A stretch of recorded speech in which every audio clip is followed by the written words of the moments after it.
Boa noite, meus irmãos. Esta noite nós vamos falar sobre os eleitos de Deus.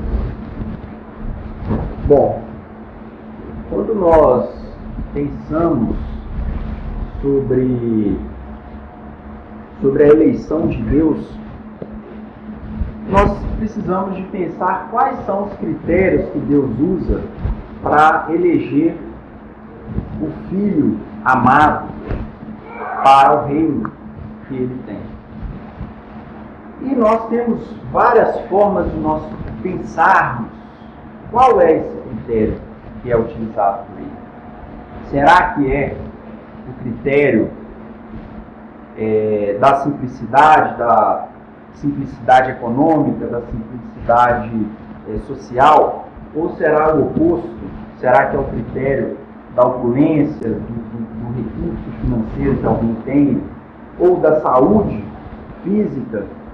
Ou será que ele elege aquele que tem algum problema físico? Quais são os critérios que ele utiliza para ele eleger o seu filho?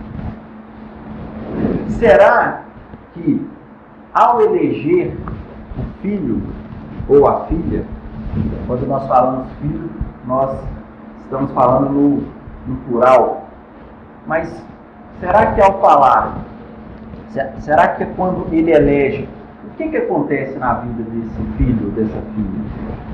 Será que ele, com o seu poder, ele transforma ele tira do seu filho ou da sua filha as mazelas, os defeitos, ele retira e ele coloca a santidade naquele filho, e aí aquele indivíduo ele passa a ser santo, porque Deus o elegeu, e Deus assim faz tudo na vida de seu filho ou da sua filha, porque Ele o elegeu. Então, a gente precisa de raciocinar sobre isso, porque na cultura humana, as pessoas, elas confundem o poder de Deus, a paternidade divina, com o Deus que nos entrega tudo, faz tudo por nós e nos isenta do trabalho e das responsabilidades. Então a gente vai raciocinando, vamos observando que no mundo nós temos uma série de responsabilidades, uma série de problemas. Nós temos às vezes doenças, nós temos pessoas difíceis nos nossos lares para que a gente possa conviver. Nós temos que às vezes nos ver dia após dia envelhecendo. Por quê? Por que nós precisamos de envelhecer? O que tem para a gente aprender com o envelhecimento? O que tem para a gente aprender com uma doença, ou com um problema financeiro, ou com um problema social? Então nós vamos nos perguntando os porquês de tudo isso nas nossas vidas. Então a gente vai percebendo que o projeto de Deus para a eleição dos seus filhos, ele é muito mais algo que depende de nós do que dele. Não é ele que aponta o dedo, mas somos nós que, ao fazer o que precisamos de fazer, ao exercer aquilo que Ele quer que nós exercemos nas nossas vidas, é que nós vamos podendo ter esse título, ser chamados eleitos de Deus nas nossas vidas. E aí nós pensamos no nosso dia a dia, nas dificuldades, nos problemas que são colocados.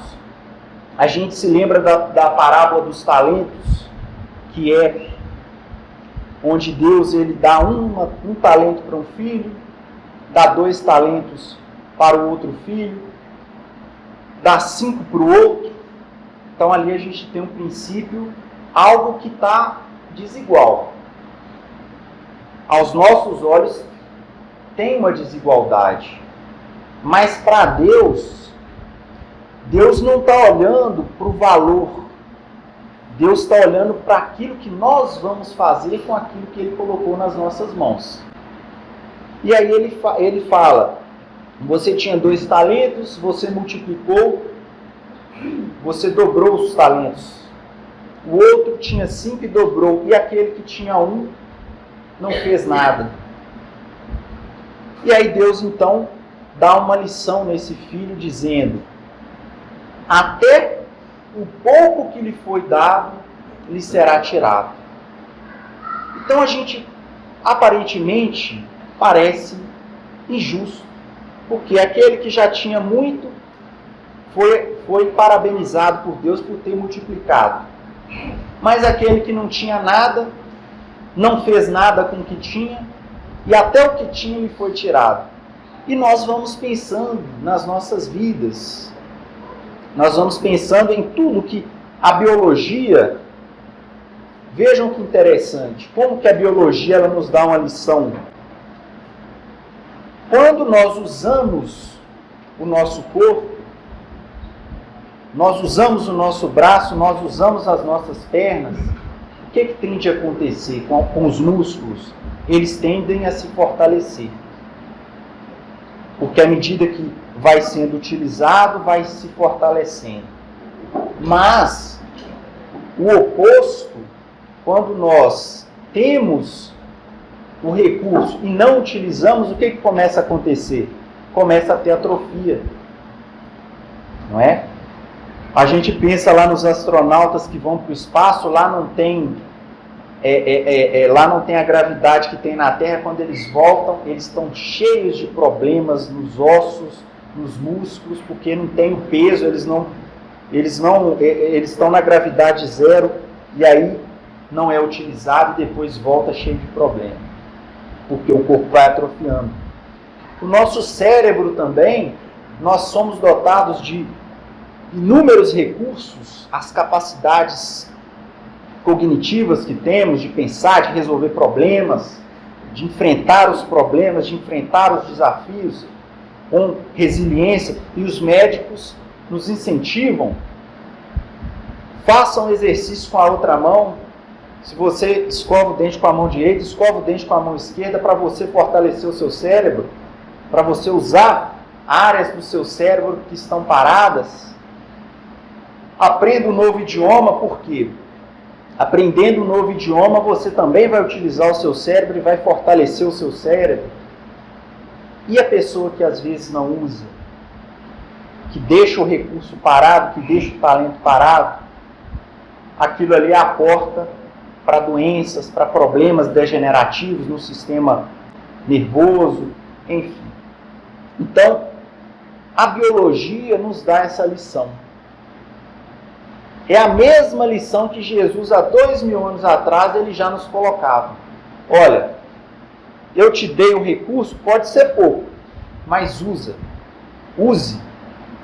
Aplique ele na sua vida, faça o esforço, porque ele está nas suas mãos, é para que você se desenvolva.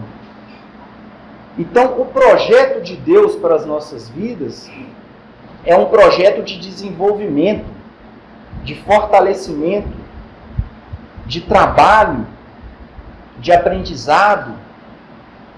E Deus nos dá esse exemplo todos os dias.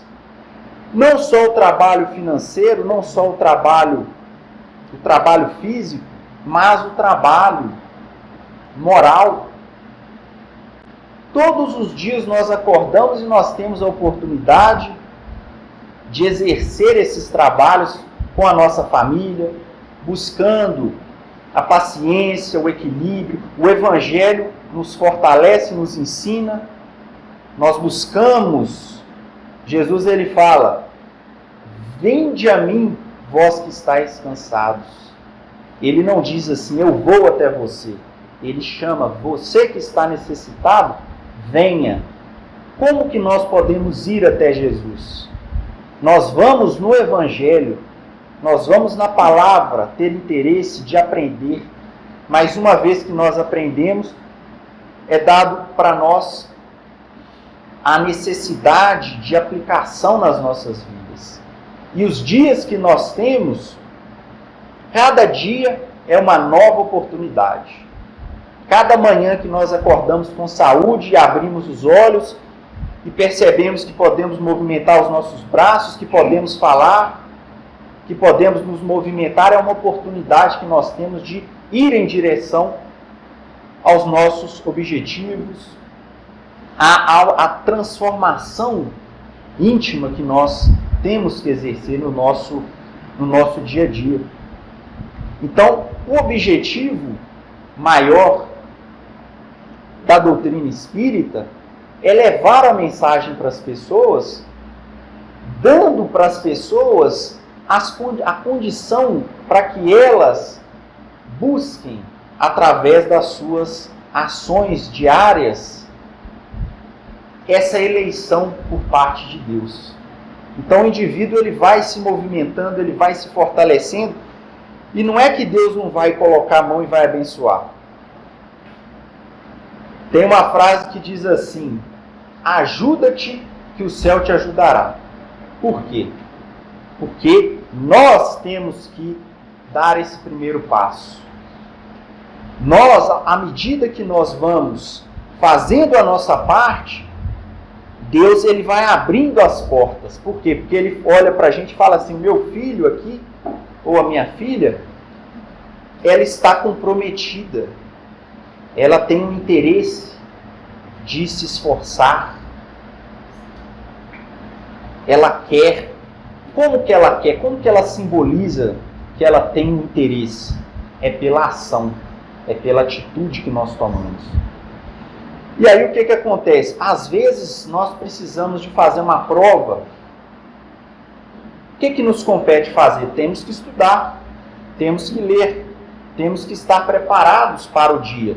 Não basta chegar lá e fazer uma oração e pedir: Deus, faça a prova por mim, me intua aqui, para que eu possa passar, para que eu possa conseguir o resultado. Não. Nós temos que fazer a nossa parte. Mas, aonde que Deus entra nessa situação? Antes de nós sairmos de casa, nós oramos e pedimos a Deus: Deus, eu estudei, eu fiz a minha parte, me ajuda a chegar lá bem, que não aconteça nada no caminho, que qualquer mal que possa vir a acontecer, o Senhor passa na frente, me abençoa, que eu chegue lá, que eu não tenha um branco, que eu não tenha uma dificuldade, que o Senhor possa estar comigo, me dando possibilidades para que eu possa fazer aquilo que eu tenho que fazer. Então é aí que entra Deus nas nossas vidas, no projeto que Ele tem. Somos nós operando e Deus nos auxiliando. Porque Deus tem o poder para resolver tudo para nós. Ele tem o poder, a espiritualidade, ela tem às vezes os recursos para resolver o problema, mas o problema que a gente acha que a gente tem físico ou até mesmo espiritual, a raiz do problema está em nós. Está na nossa forma de viver, na nossa forma de pensar, na nossa forma de tratar o outro.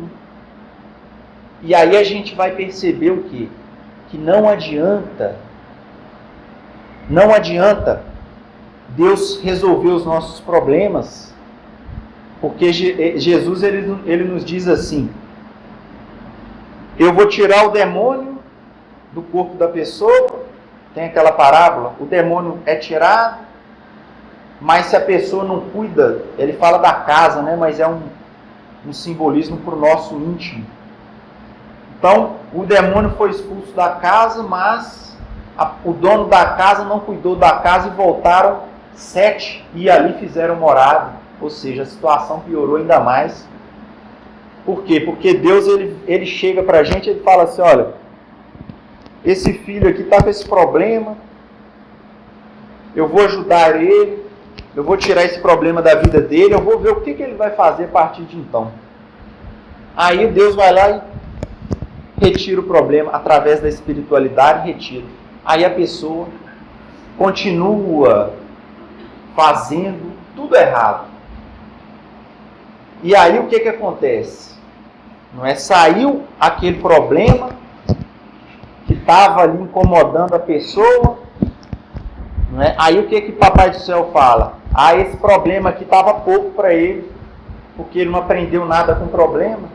Então tem que vir um problema maior para poder dar uma lição maior nele, porque ele estava com um problema que ele não aprendeu nada, continua do mesmo jeito, então aí vem um problema maior nas nossas vidas. São parábolas que Jesus usou para nos ensinar que o que compete a Deus fazer, Ele faz, mas nós também temos que fazer a nossa parte. Então nós vamos refletindo, e eu trouxe aqui hoje uma passagem de um livro que eu gostei muito dessa história, que é um livro que foi escrito por Chico Xavier, não é, com a psicografia de Emmanuel. Emmanuel escreveu e Chico psicografou. Emmanuel era o guia espiritual de Chico. O livro chama-se Há 2000 Anos. Esse livro conta a história de um poderoso senador romano, lá nos tempos do Cristo, há 2000 anos atrás, quando Jesus ainda percorria o mundo, andava pelo mundo. E Emmanuel, ele foi esse indivíduo, e através da psicografia de Chico Xavier, ele escreveu a história dele. O que aconteceu lá? E então, a gente precisa de voltar lá na Roma daquele tempo, para a gente perceber como que era a vida lá. Né? Existiam os romanos, eles eram os dominadores, e existiam os outros povos que eram vassalos dos romanos. Então, havia o Pôncio Pilatos, que era governador da Judéia, havia Herodes, que era rei daquela região, mas acima de todos esses indivíduos, tinha César, tinha o Império Romano. Então, e quem estava lá no mais alto posto, na mais alta hierarquia da época, era Públio Lentulus, que era esse senador que a gente sabe que hoje que é o Emmanuel, não é? Então, o que aconteceu? Olha, vejam como que era interessante o poder que esses romanos eles tinham. No caso, o senador. Ele tinha tanto poder que ele poderia escravizar uma pessoa com o julgamento dele.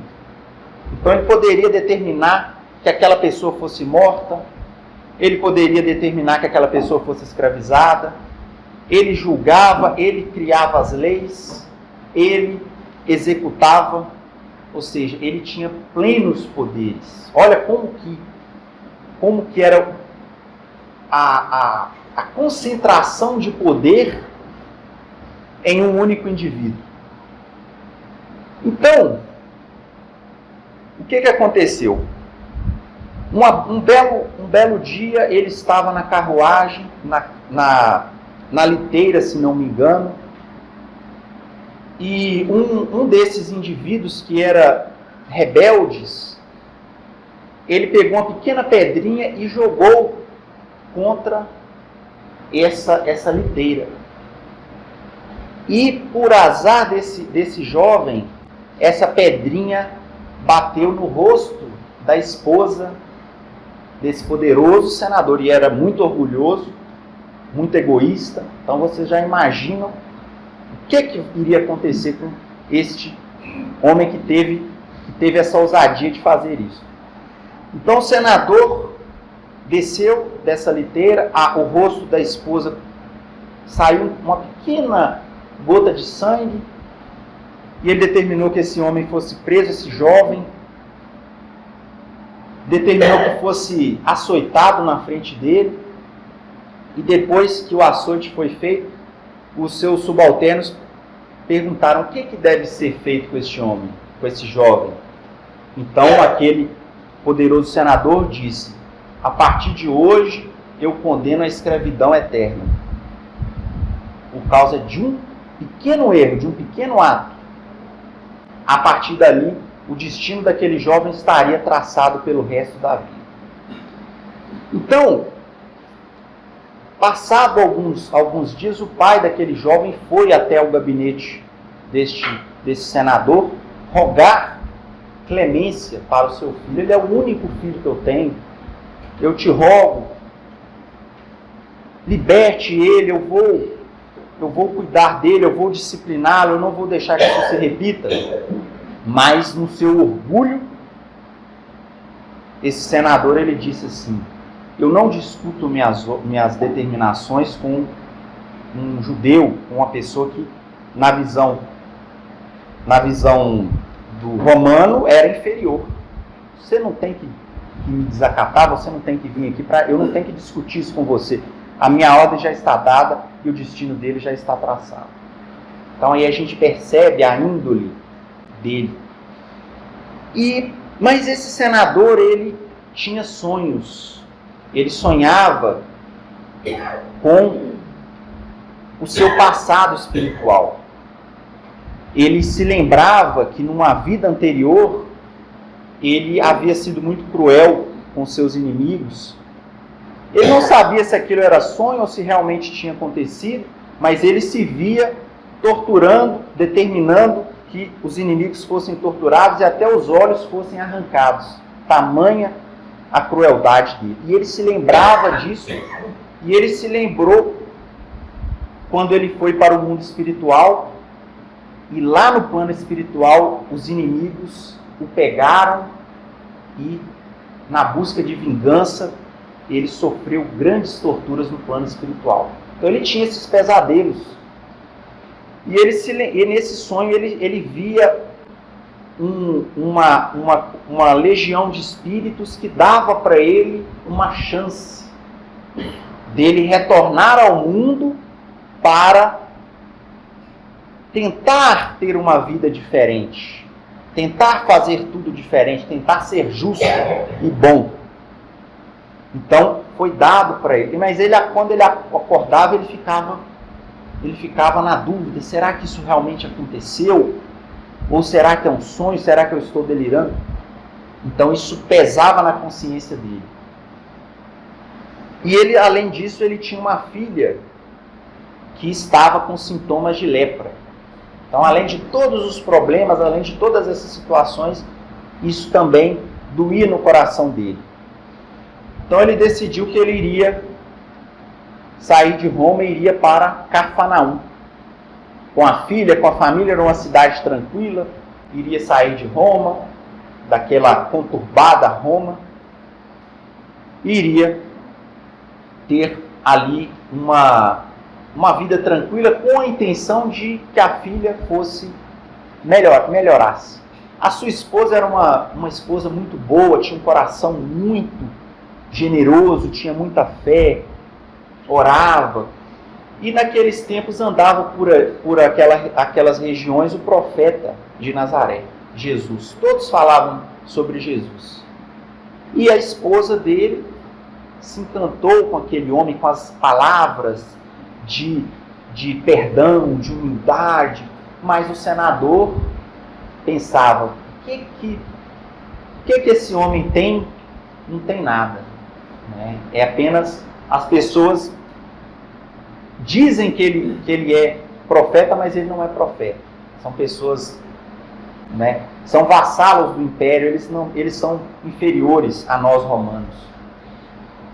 Mas, no desespero, por ver sua filha cada dia piorando mais, a sua filha, um belo dia, pede a ele: pai, eu quero ver Jesus. E ali, o pedido da filha dele toca profundamente o seu coração. Então ele decide, ao cair da noite, ele decide ir andar pela cidade. Ele pensava assim: eu que sou poderoso, eu vou chegar para uma pessoa, para um subalterno do Estado romano, para uma pessoa que não tem relevância política, e vou pedir alguma coisa? Não. Ele achava que por algum motivo ele ia encontrar Jesus estaria na região, ia acontecer talvez uma coincidência. Mas aí então ele vai com aquele sentimento, com aquela contradição dentro dele, e pensando como que vai ser, como que nós vamos conversar, e o dialeto que ele tem é diferente. E aí ele se senta num banco na praça, e ele começa a perder, ele perde um pouco ele fica com sono e cai no sono. Então eis que chega para ele a figura majestosa do Cristo. Eu vou ler aqui como que foi o diálogo. Eu fiz alguns cortes porque para a gente poder ter um pouco de dinamismo, mas a essência do diálogo dele com Jesus foi essa. Então Jesus se dirige a ele: Senador, por que me procuras? Fora melhor que me procurasses publicamente e na hora mais clara do dia, para que pudesses adquirir de uma só vez e para toda a vida a lição sublime da fé e da humildade.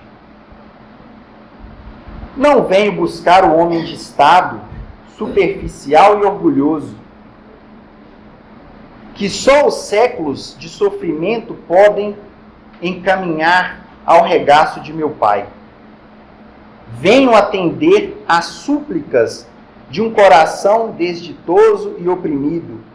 E ainda assim, meu amigo, não é o teu sentimento que salva a filha leprosa e desvalida pela ciência do mundo. Porque tens ainda a razão egoísta e humana. É sim a fé e o amor da tua mulher, porque a fé é divina. Então, Jesus enaltece a figura da esposa. E ele continua: soa para teu espírito neste momento um minuto glorioso, se conseguires utilizar tua liberdade para que seja ele em teu coração um cântico de amor, de humildade e de fé. Então aquele era um momento que aqueles espíritos superiores haviam dito para ele que ele teria a oportunidade de tomar um caminho diferente. Então, Públio fitou aquele homem e pensou: humildade? Que credenciais lhe apresentava o profeta para lhe falar assim? A ele, senador do império, revestido de todos os poderes diante de um vassalo? Num minuto, lembrou as cidades dos Césares, coberta de triunfos e glórias, cujos monumentos e poderes acreditava naquele momento fossem imortais. Então ali, Públio Lentulus imagina todo o esplendor, todo o poder que ele tinha como senador lá no império, as riquezas. O que esse homem, profeta, tem para me oferecer em relação a tudo isso? E aí Jesus então responde para ele: todos os poderes do teu império são bem fracos e todas as suas riquezas bem miseráveis. As magnificências dos Césares são ilusões transitórias de um dia, porque todos os sábios, como todos os guerreiros, são chamados no momento oportuno aos tribunais da justiça de meu Pai que está no céu. Um dia deixarão de existir as suas águias poderosas, porque os soldados romanos, as legiões romanas, elas carregavam nos totens a águia, que simbolizava o poder dos romanos. Então Jesus fala que essas águias seriam transformadas em cinzas. Uma lei existe e sobreviverá aos escombros da inquietação do homem. A lei do amor instituída por meu pai desde o princípio da criação. O senador quis falar, mas a voz tornara-se-lhe embargada. Públio sentiu-se humilhado e diminuído em face da fraqueza de que dera testemunho diante daquele homem. Então, depois de tudo, ele se sentiu ali com todos aqueles ensinos grandiosos de Jesus. Ele se sentiu ali humilhado, ele se sentiu inferiorizado perante Jesus. Mas ao acordar daquele sonho, ele pensa: eu vou ser humilde, eu vou fazer o bem, eu vou ser... Não, isso não combina comigo, eu não tenho que fazer isso. Não compete a mim fazer isso.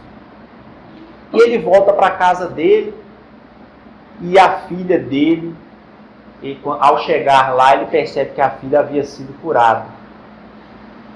Mas ao invés de atribuir isso a Jesus, ele atribui à medicina da época. Ele diz: eu vim para cá, os médicos trataram, os médicos medicaram minha filha, e foi a medicina que a curou. É claro que isso iria fazer algum efeito no organismo dela. Então foram eles. E a esposa então disse: não, foi Jesus, eu sei, eu senti. E ele repreendeu-a. Não foi, não fale o nome dele aqui. Isso não é possível de acontecer. E nós, ao longo da sua trajetória, ele foi passando por inúmeros problemas, por inúmeros sofrimentos, por inúmeras tribulações. Os anos foram passando, até que em um determinado momento, eles estavam em guerra com povos rebeldes, e ele foi aprisionado. E na prisão, a pessoa que estava em poder dele acabou cegando seus olhos. E aí a gente lembra lá do começo, dos sonhos que ele tinha, quando ele torturava, quando ele tirava a visão dos seus algozes, dos seus inimigos, e ali ele passou a viver na escuridão. E um homem tão poderoso, um homem tão rico, agora já não podia mais exercer o seu poder, agora ele tinha que pedir auxílio. Me ajude, pegue este objeto, leia para mim. E ele passou a ser dependente. E no decorrer desses anos ele foi experimentando essas dificuldades, e aí ele começou o seu direcionamento em direção a Deus, na direção da eleição de Deus. E depois que ele desencarnou, aí a gente tem o livro 50 anos depois, ele retorna agora como um escravo. Ele retorna como um judeu. Um judeu, nós nos lembramos daquele diálogo que ele teve com o pai daquele homem que ele escravizou, onde ele diz assim: você é judeu, eu sou romano, eu tenho poder, eu sou um senador, mas agora nessa encarnação como escravo, chamado Nestório, ele veio como um escravo. Na verdade, ele veio como judeu e depois foi escravizado. Mas, curiosamente, tinha algo nele que ele se sentia deslocado, porque ele foi escravizado por romanos. E diante dos romanos, ele era um homem que ele conhecia, ele tinha muita cultura, ele conhecia toda a história de Roma. E os romanos, que eram poderosos diante dele, e ele ali um escravo, e ele falava, ele tinha todo aquele conhecimento, toda aquela sabedoria, mas ele se sentia amargurado, porque no íntimo dele, ele sabia que ele já tinha vivido aquela experiência, ele já tinha sido aquele personagem um dia, mas agora ele estava numa outra condição, tendo que experimentar uma outra circunstância da vida.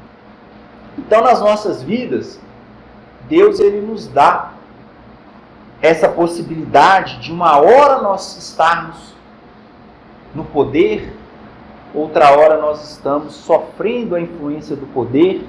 Então, tudo isso com a finalidade de nos ensinar, de nos ajudar, de fazer a gente crescer e a gente evoluir para sermos um dia chamados eleitos de Deus. Não porque Ele apontou o dedo para nós, mas porque nós fomos em direção a Ele, porque nós escolhemos esse caminho. Então, eu espero que a nossa palestra de hoje ela possa ter nos mostrado a importância da necessidade de nós valorizarmos mais a nossa vida, as dificuldades que nós temos, porque as dificuldades que nós temos são as oportunidades que Deus tem de curar o nosso espírito.